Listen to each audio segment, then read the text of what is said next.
with you on why did God accept Abel's offering but not Cain's? Have you ever wondered why God accepted Abel's offering but rejected Cain's, even though both of them brought sacrifices to him? The story appears in the book of Genesis, and at first glance it can seem confusing. Both brothers came to worship God, both brought something from their work, and both presented their offerings before the Lord. Yet God looked with favor on Abel's sacrifice, while Cain's offering was not accepted. The Bible describes the moment this way. Then Abel brought the first lamb, bound to one of his sheep, killed it, and gave the best parts of it as an offering. The Lord was pleased with Abel and his offering, but he rejected Cain and his offering. You will find this in Genesis chapter 4, verse 4 to 5. The key difference was not simply what they offered, but how they offered it. Abel brought the firstborn and the best portions of his flock. And this shows reverence, sacrifice, and a heart that wanted to give God the very best. Cain, however, is only described as bringing some of the crops.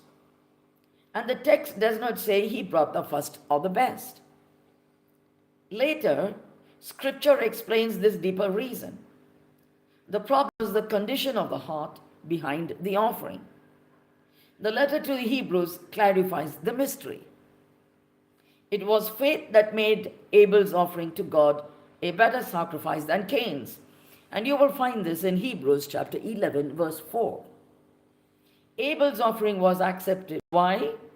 Because it was offered in faith and sincerity, while Cain's heart was not right before God.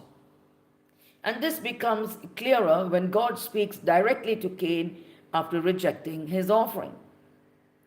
If you had done the right thing, you would be smiling. But because you have done evil, sin is crouching at your door. It wants to rule you, but you must overcome it. The words of the Lord quoted in Genesis chapter 4, verse 7.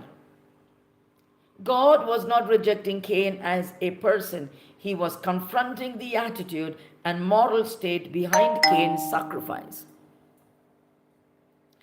Instead of repenting and correcting his heart, Cain allowed jealousy and anger to grow within him. And that jealousy eventually led to the first murder recorded in Scripture. The story therefore teaches an important spiritual truth. God does not only look at what we give him, he looks at the heart behind it. Two people may perform the same religious action, and yet God sees the sincerity, the faith, and the intention behind each one.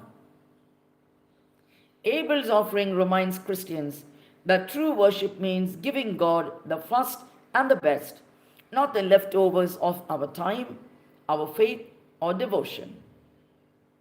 Cain's story warns that religious actions without the right heart can easily turn into pride, jealousy, and resentment. And in the end, the lesson is simple but powerful. God values the heart of the worshiper more than the gift itself. So now you know. Share this with others to educate them. Be prayerful and be inspired. Thank you and God bless. I am.